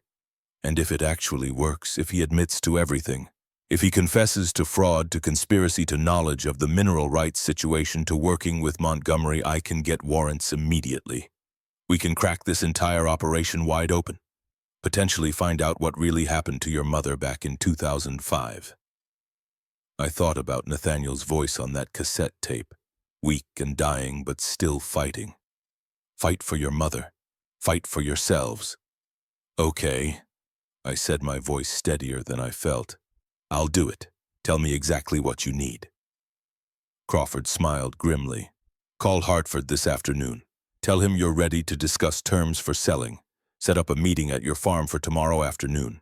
That gives us time to prepare properly, get equipment in place, brief you on what to say and what to avoid. I made the call from Maeve's parking lot, hands shaking slightly as I dialed the number on Hartford's business card. His secretary patched me through after a brief hold. Miss Blackwell, he said smoothly, I'm very glad you're finally being reasonable about this. I want to talk about possibly selling, but I have questions first, concerns I need addressed. Of course. I can come to the property tomorrow afternoon to discuss everything in detail. Would 3 o'clock work for your schedule? That's fine. Excellent. I'm genuinely glad you're seeing sense about this situation, Miss Blackwell. This will be so much better for everyone involved. He had absolutely no idea what was coming. I hung up and immediately called Crawford back to confirm. It's set, tomorrow at 3. Perfect. I'll be there at noon to get you wired up and brief you properly. This is going to work, Rory. I can feel it. I desperately hoped she was right. Day 19. The wire agent Crawford arrived at 6 a.m. with 2 other agents, a man named Torres and a woman named Kim. They drove an unmarked black SUV and carried equipment cases that looked like they belonged in a spy movie. We gathered in the living room as dawn light filtered through the windows. Finn sat close beside me, nervous energy radiating from him. Delilah kept wringing her hands despite Clarence's reassuring presence beside her. Crawford set a device on the coffee table. It was surprisingly small, no bigger than a button. This is a wireless transmitter, she explained in her no-nonsense way. We'll attach it inside your collar with adhesive. It'll pick up everything said within a 15-foot radius with remarkable clarity. Torres and Kim will be positioned in your barn with receiving and recording equipment. I'll be in our vehicle on the access road monitoring everything in real time. What if Hartford searches me for a wire? I asked, voicing my biggest fear. He won't. He thinks you're defeated, ready to surrender, ready to take whatever scraps he offers. She met my eyes directly. Your job is simple, get him talking. Ask direct questions about why he wants this land so badly. Ask about the mineral deposit. Let him think he's already won. Arrogant men love explaining exactly how clever they've been. And if he gets violent, threatening, we'll be listening to every single word in real time. The moment you say our predetermined phrase, "I need to think about this carefully," we come in immediately, full tactical response. Crawford's expression was steel. But I genuinely don't think it'll escalate to physical violence. Hartford's a lawyer who's operated successfully for decades. He uses legal intimidation and manipulation, not crude physical force. What about Judge Montgomery? Finn asked, his voice tight with worry. If Hartford directly implicates Montgomery in any criminal activity, we move on the judge simultaneously. Coordinated raids on his courthouse chambers and his home residence. Crawford's smile was cold and satisfied. I've been building toward this for 2 years. We're not going to waste this opportunity. They spent the next 90 minutes wiring me up with meticulous care. The transmitter clipped to my bra strap where it would be completely invisible under my shirt. A backup recorder disguised to look exactly like my regular cell phone went in my front pocket. "Test transmission," Crawford said crisply. In the barn, Torres's voice crackled through her radio receiver. "Signal crystal clear, perfect audio quality." Crawford nodded with satisfaction. "Excellent. Now we wait and prepare mentally." The waiting time moved like cold honey. I tried to eat the breakfast Delilah prepared but couldn't manage more than a few bites. My stomach churned with anxiety and adrenaline. Delilah made chamomile tea with visibly shaking hands. "I don't like this at all. It's far too dangerous for you." "It's the only real way forward," I said, trying to project confidence I didn't entirely feel. Clarence spoke from his chair, his voice surprisingly strong despite his tremor. "Your grandfather would be extraordinarily proud. You're fighting back instead of running. That's what matters most." Finn paced the kitchen like a caged animal. "I should be in there with you. In the same room." "No, Hartford can't suspect anything unusual. It has to look like I'm completely alone and desperate enough to deal." I caught his hand, stopping his pacing. "But I need you watching from the upstairs window. If something goes wrong, I'll be there in seconds," he promised fiercely. "I swear it." At 2:30, Crawford's voice came through the concealed transmitter, startling me. "Subjects approaching your location. Black Mercedes sedan, 2 occupants. Hartford plus 1 unidentified male. We're in position and ready." My heart began hammering against my ribs. "Understood." Finn disappeared upstairs to his watching position. Delilah and Clarence retreated to their bedroom as planned. The house fell into tense silence. I sat at the kitchen table with Hartford's fake loan documents spread in front of me, playing the role of someone who'd finally given up fighting. At exactly 3 o'clock, tires crunched loudly on gravel. Car doors slammed with finality. Heavy footsteps on the porch. A firm knock. I took one deep breath and opened the door. Silas Hartford stood there in another expensive suit leather briefcase in hand. Behind him loomed a younger man, late 30s, built like someone who lived in the gym. His jacket bulged suspiciously at the shoulder. Armed almost certainly. Hartford smiled like a shark scenting blood. "Miss Blackwell, thank you for agreeing to meet and discuss this reasonably. Come in."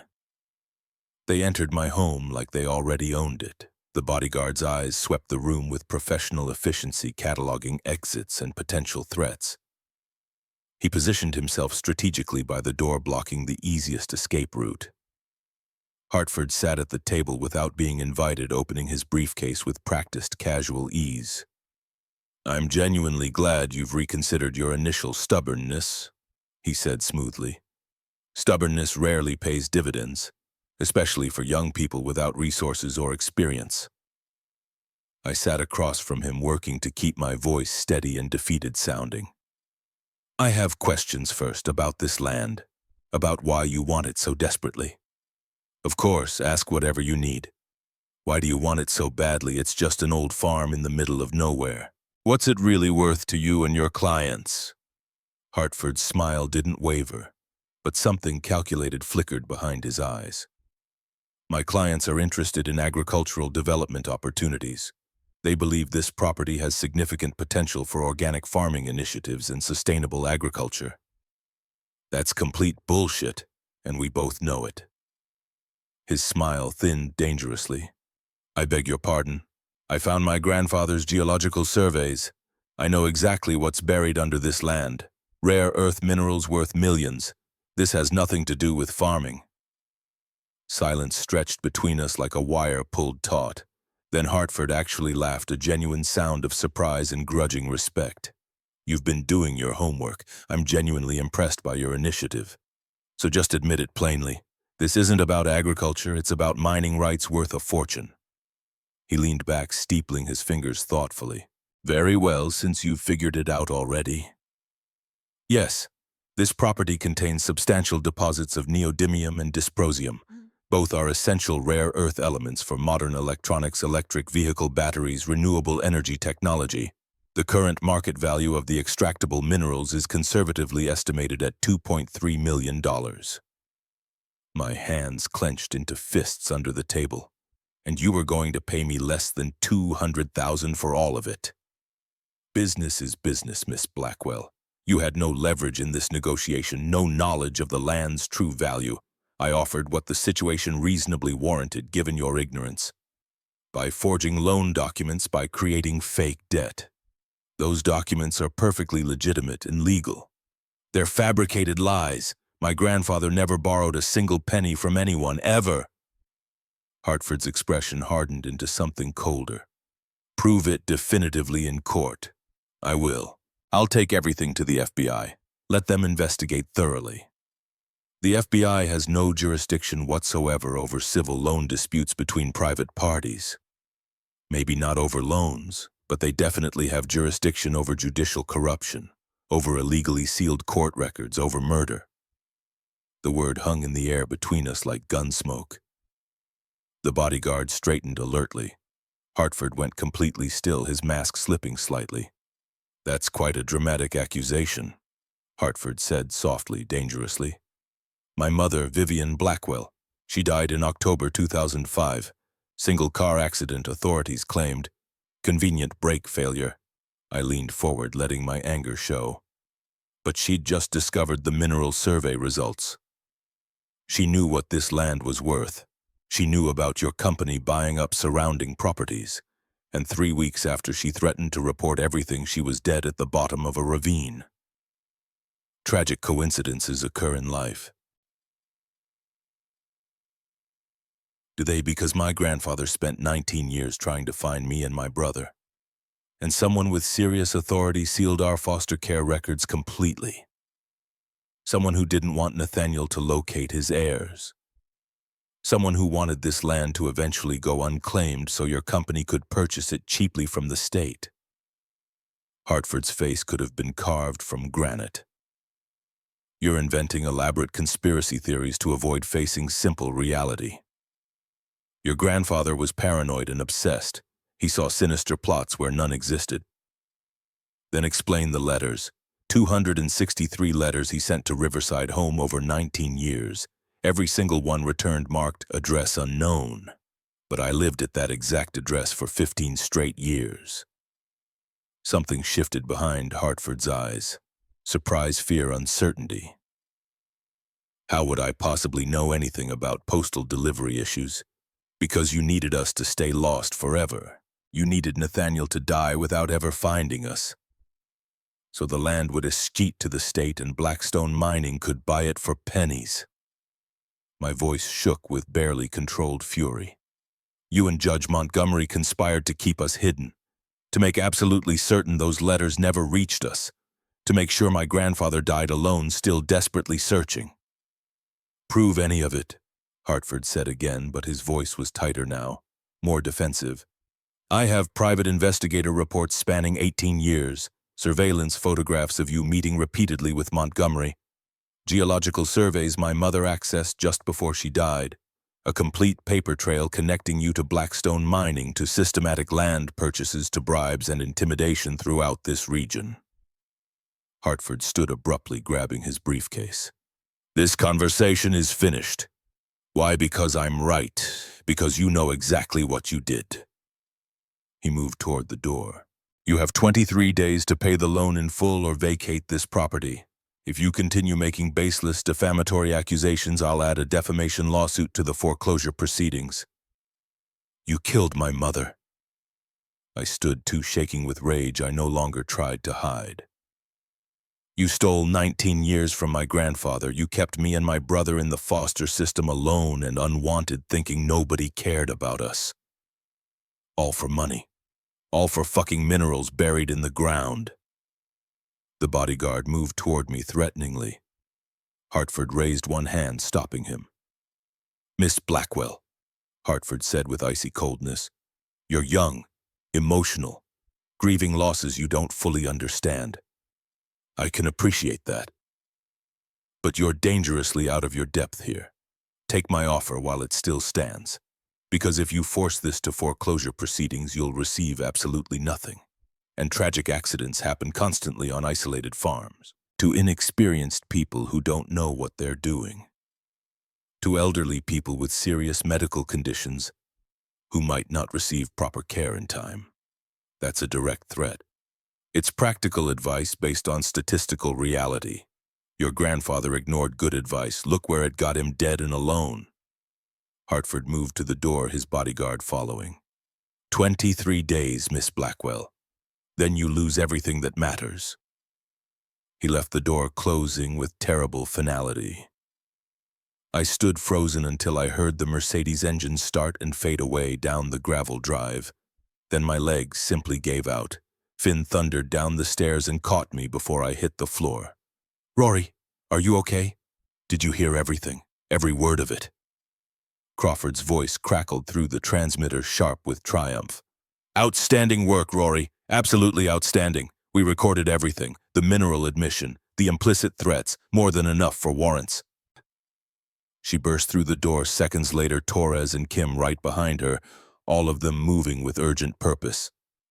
He's heading straight to Montgomery, Crawford said already on her phone. We need to move immediately.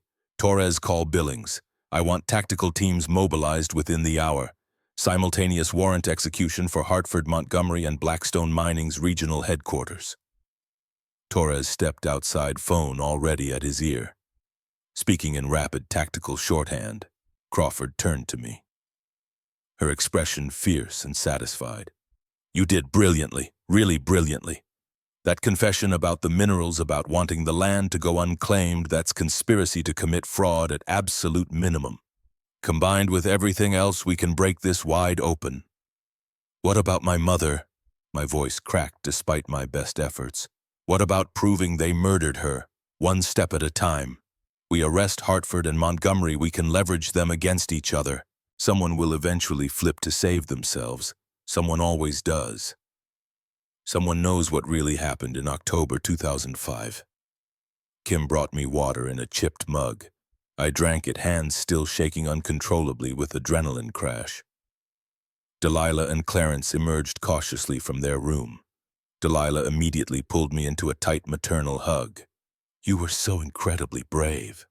I was absolutely terrified. Bravery isn't the absence of fear, Clarence said quietly. It's being terrified and doing what needs doing anyway. Crawford coordinated rapidly on her phone, federal machinery grinding into inexorable motion. Within 90 minutes it was done. FBI tactical teams descended simultaneously on Judge Wesley Montgomery's courthouse chambers and his home. On Silas Hartford's downtown law office. On Blackstone Mining's regional headquarters in Helena. Crawford stayed at the farm, monitoring everything by phone and radio, coordinating the complex operation. Montgomery's in custody, she announced with grim satisfaction. Attempted to destroy documents, but we breached before he could finish. Seized multiple boxes of files, financial records. We'll be sorting through evidence for weeks. What about Hartford? I asked anxiously. Lawyered up immediately, refusing to say anything without his attorney present. But we seized his computer's phone's file cabinets. If evidence exists, we'll find it. And Blackstone Mining. Crawford's smile was absolutely predatory. CEO was actually on site when we arrived, very surprised and very unhappy to see us. We're executing comprehensive search warrants right now. Financial records, emails, everything. By nightfall, the news had exploded everywhere. Local stations first, then state networks, then national coverage. Federal corruption probe rocks Montana mining industry. Judge attorney arrested in massive land fraud scheme.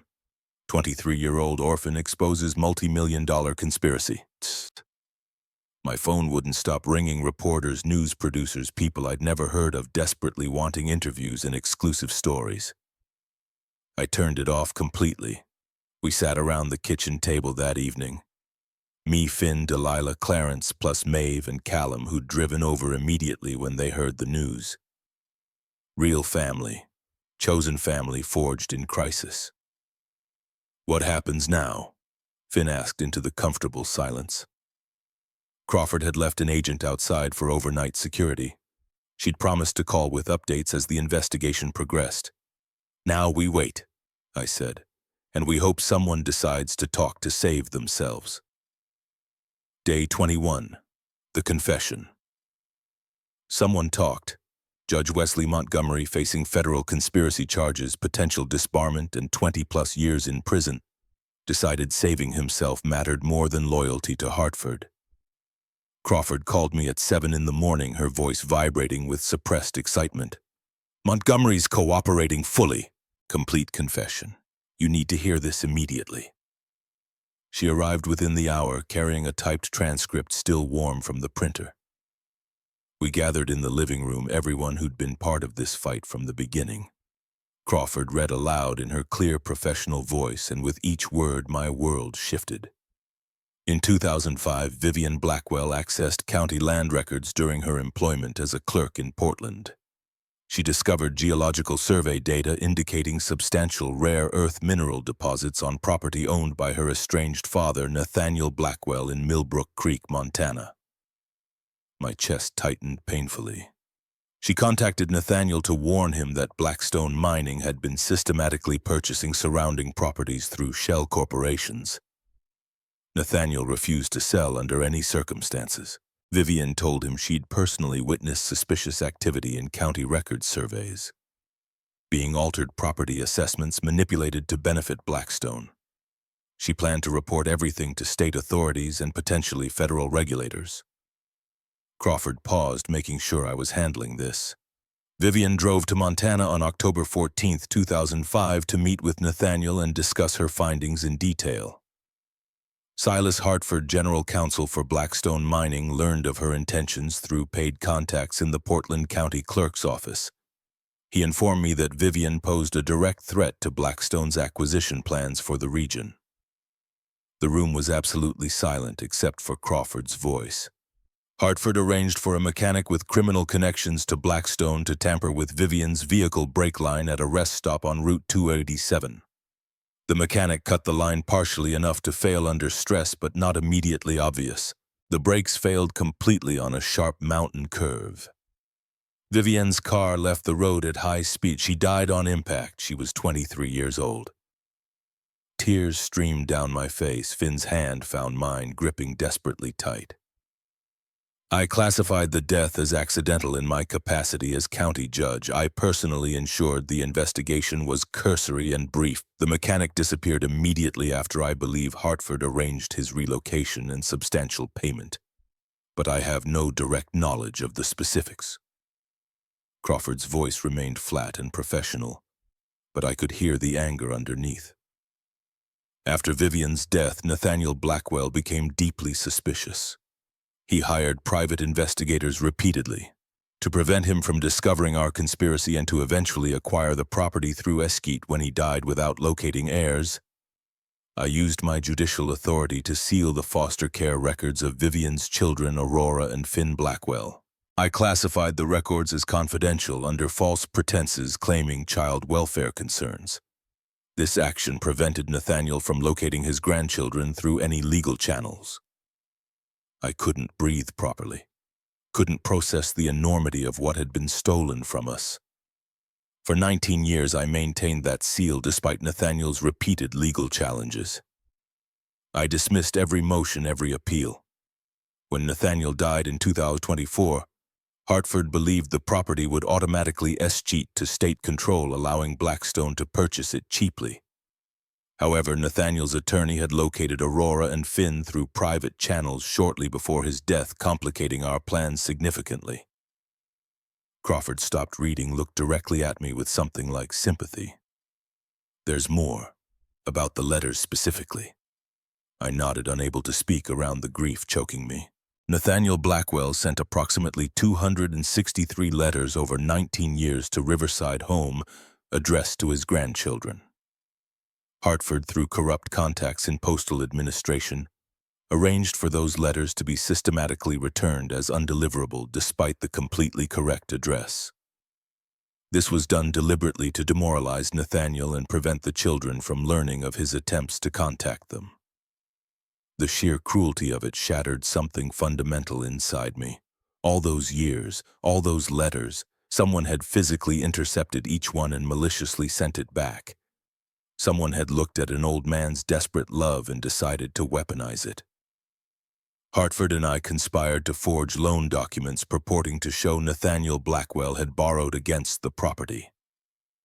This was intended to force Aurora Blackwell to sell under extreme duress or face foreclosure, allowing Blackstone to acquire the land at a fraction of its value. Crawford set down the transcript carefully. Montgomery gave us absolutely everything. Hartford's payments to him over 19 years total $412,000 in bribes. The mechanic's name, we're tracking him now. Blackstone executives' direct knowledge of the conspiracy, all of it documented. Will they go to prison? My voice sounded hoarse and broken. Montgomery's looking at 25 years minimum, possibly more. Hartford probably 30 to 40. He orchestrated the actual murder. Multiple Blackstone executives are facing RICO charges. Crawford's expression was hard as stone. This is going to completely destroy them. Financially, legally, personally. Everything. Justice. Finally, after 19 years. But it didn't bring my mother back. Didn't give me those stolen years with my grandfather. What about the land? Clarence asked practically. Can they still take it legally? The loan documents are proven completely fraudulent. You own the property free and clear, no encumbrances. Crawford smiled slightly. And Montgomery's seized assets will likely include his home and substantial accounts. Those will be liquidated to compensate victims of his corruption. You'll probably receive significant restitution. I didn't care about money, but knowing the farm was truly permanently safe mattered more than I could express. Day 90, Part 2. 3 months passed in a strange blur of media attention, legal proceedings, and slowly building a real life. The story went national, then international. Orphan exposes conspiracy played on every news channel for weeks. I gave exactly one carefully considered interview to a reporter who promised to tell the complete story with dignity and accuracy. About foster children who get lost in bureaucratic systems. About family members who search for decades against impossible odds. About corruption that destroys innocent lives. The article went genuinely viral. I received hundreds of messages from people with similar stories. Grandparents searching desperately for grandchildren. Siblings separated by bureaucracy and indifference. It wasn't much, but maybe it would help someone somewhere. On the morning of our 90th day at the farm, Martha Kensington called. "You've fulfilled the residency requirement," she said warmly. "I'm authorized to deliver Part 2 of Nathaniel's inheritance as specified in his will." She arrived that afternoon with a sealed envelope. Nathaniel's handwriting on the front for Aurora and Finn after 90 days of calling it home. Inside were 2 items, a letter and an official bank document. The letter was brief but devastating. "My dearest grandchildren, if you're reading this, you stayed. You made the farm your home instead of selling it immediately for quick money. That's all I ever truly hoped for. Part 2 isn't more money or property, it's freedom and security. I've paid the property taxes in full for the next 10 years, completely. You'll never have to worry about losing this land to debt or taxation. Use it well. Build the life I couldn't give you, the life your mother deserved. Love always and forever, Grandpa Nathaniel." The bank document confirmed it, $28,000 in a dedicated tax escrow account. Enough for an entire decade of security. I cried. Not from grief this time, but from overwhelming gratitude for a grandfather who'd thought of everything. We were truly home, truly safe, finally. The cemetery. 1 month later, Finn and I drove to Millbrook Creek Cemetery on a clear autumn morning. The cemetery sat on a hillside overlooking the valley surrounded by towering pines. The mountains rose majestically in the distance, purple and gold in the morning light. We found the graves together side by side under an ancient oak tree. Eleanor Blackwell, 1948 to 1998, beloved wife and mother. Nathaniel Blackwell, 1945-2024, beloved husband, father, grandfather, and beside them Vivian Blackwell, 1982-2005, beloved daughter and mother. Fresh flowers lay on each grave placed by Maeve, probably, or Callum, or both. I knelt between my mother and grandfather's headstones, Finn beside me. "I'm sorry I never knew you," I whispered to the carved names. "Either of you. I'm sorry you died searching and hoping and waiting." The wind moved gently through the pines, peaceful and eternal. "But I want you to know I found the letters. All 263. I read every single one. And I understand now what you were trying to tell me. You never gave up. You never stopped loving us. Not for one day." Finn placed his hand on Nathaniel's stone, silent tears tracking down his face. "We found justice," I continued. "For Mom. For you, Grandpa. The people who did this are going to prison for the rest of their lives. They can't hurt anyone else ever again." I pulled something from my bag, the wooden box that held all those returned letters. I thought about keeping these forever, reading them over and over, but I think they belong here with you. Proof that love doesn't die, that it finds a way even through walls and years and cruel people trying to stop it. I placed the box reverently between the graves, weatherproofed and sealed. The letters safe inside for eternity. "We're keeping the farm," Finn said, his voice thick with emotion. "We're making it beautiful like you wanted, Grandpa. We're finishing your woodworking projects, living the life you hoped we'd have." I traced my mother's name carved in granite. "I wish I remembered you, Mom. I wish we'd had more time together. But I'm living for both of us now, making the most of the life you gave me, the life you died trying to protect." We sat in silence for a long time, letting the morning so warm our faces. Finally, I stood and brushed dirt from my knees. "I love you both," I said to the stones and the people beneath them. "I know you loved us, and that's enough. That's everything." As we walked back to the truck, I felt lighter somehow. Not free of grief that would always live in me, but free of the crushing weight of unanswered questions, the burden of not knowing. I knew now. I was loved. I was wanted. I always had been. 6 months later, spring. The farm in spring was impossibly beautiful. Everything green and alive and growing. The air smelled of wildflowers and fresh earth and endless possibility. Finn stood on the porch with his morning coffee, watching the sunrise paint the mountains gold and pink. He was enrolled at community college now, agriculture and sustainable farming program. Talking enthusiastically about crop rotation, soil composition, things I barely understood. But he was genuinely happy. That's what mattered most. Delilah emerged from the kitchen, flour dusting her apron. We'd started a small business together, pies and fresh bread sold at the Millbrook Farmers Market every Saturday.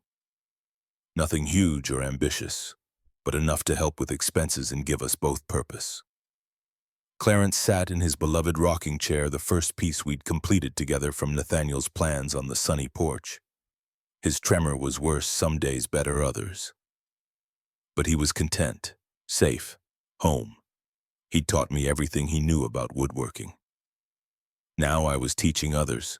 We'd started a program called the Vivian and Nathaniel Blackwell Foundation. Foster kids from across Montana came to the farm for weekend workshops, learned woodworking, basic farming life skills, learned that people genuinely cared, funded by the restitution from Montgomery's seized assets, over $400,000. More than enough to make a real difference. 12 kids this weekend, ages 10 to 17, sleeping in the barn we'd converted to a comfortable bunkhouse. I heard laughter from the workshop where Callum was patiently teaching them to sand properly. Patient and kind, and exactly what these kids needed. Maeve arrived with lunch for 20 sandwiches and cookies and her famous lemonade. She'd become something like a grandmother to all of us. Family, not by blood but by deliberate choice. A car came up the drive, not threatening this time. A social worker I'd been corresponding with for months. She'd been helping me connect foster kids with relatives searching for them. Today she brought a teenage girl, maybe 16, thin and scared looking, one small backpack holding everything she owned. I met them at the porch steps. "Rory, this is Hannah. Her great-aunt has been trying to find her for 8 years. Records were sealed unnecessarily. We finally broke through the bureaucracy." Hannah looked at the farm with wide, uncertain eyes, at the house, at all of us gathered and smiling. "I don't understand," she said quietly. "Why am I here?" "Because your aunt lives 2 hours away in Bozeman. She's driving here right now to meet you." I smiled warmly. "But also because I thought you might want to see what's possible, what happens when family finally finds each other." Her eyes filled with tears. She really wants me after all this time. She never stopped looking, never stopped trying. Just like my grandfather. Just like hundreds of other relatives separated by systems that didn't care enough to connect them. We were changing that reality. One child at a time. The 264th letter. Later that evening, I stood alone in the workshop, running my hand over the desk Nathaniel had built for me. It sat in the corner of my bedroom, now polished and beautiful, where I wrote letters of my own to legislators, to child welfare agencies advocating for systematic reform, using my story to change the broken system that had failed us. The desk's wood grain caught the fading sunlight. Cherry and walnut fitted together perfectly. No nails, no screws, just extraordinary craftsmanship and patience and love. I pulled open the main drawer. Inside lay one envelope, letter number 264. I'd written it after the trial ended, after justice was finally served, after Montgomery and Hartford were sentenced. It said everything I'd never gotten to say to my grandfather directly. "Thank you. I forgive you for not finding us sooner. I understand why it was impossible. I love you." I'd meant to place it with the others in the cemetery box, but I'd kept it instead, a tangible reminder of everything we'd been through. Now I took it out carefully and read it one final time. Then I sealed it with clear tape, addressed it in my neatest handwriting. Aurora Blackwell Farm, Millbrook Creek, Montana. This one wouldn't be returned as undeliverable. This one was already home. I walked outside as the sun set spectacularly over the mountains. The farm glowed golden in the failing light. Smoke curled from the chimney. Laughter drifted from the barn where Finn was teaching kids to identify constellations. Delilah and Clarence sat together on the porch swing, holding hands after 43 years of marriage. Everyone exactly where they belonged. I thought about my mother, dead at 23. She'd never seen this, never known her children would ultimately be okay, but she'd fought for us anyway. Driven into those mountains, knowing the truth, knowing the terrible danger. She'd been impossibly brave, and that bravery had led directly here, to this moment, to this family. I thought about my grandfather writing faithfully for 19 years. 90 days, that's all he'd asked of us. 90 days to prove we'd stay, to prove we were better than his mistakes. We'd done so much more than simply stay. We'd built something meaningful, something that would outlast all of us. I whispered to the wind, hoping somehow they could both hear across whatever divide separated us. I'm home, finally truly home, and I'm not alone anymore. The letter in my hand felt weightless, insignificant, but it represented absolutely everything. 263 letters that never reached their destination. Returned, rejected, blocked by people who wanted to erase love itself. They'd failed completely, because love doesn't need delivery confirmation, doesn't need postal receipts or signatures. It just needs to exist, to persist, to refuse to die. And ours had existed all along, waiting, patient, inevitable as sunrise, like seeds beneath winter snow waiting for spring. like messages in bottles traveling vast oceans to find their destined shore, like hope in absolute darkness refusing to be extinguished. I placed the letter carefully in the mailbox, raised the red flag. The postman would come tomorrow morning. He'd see it. He'd understand.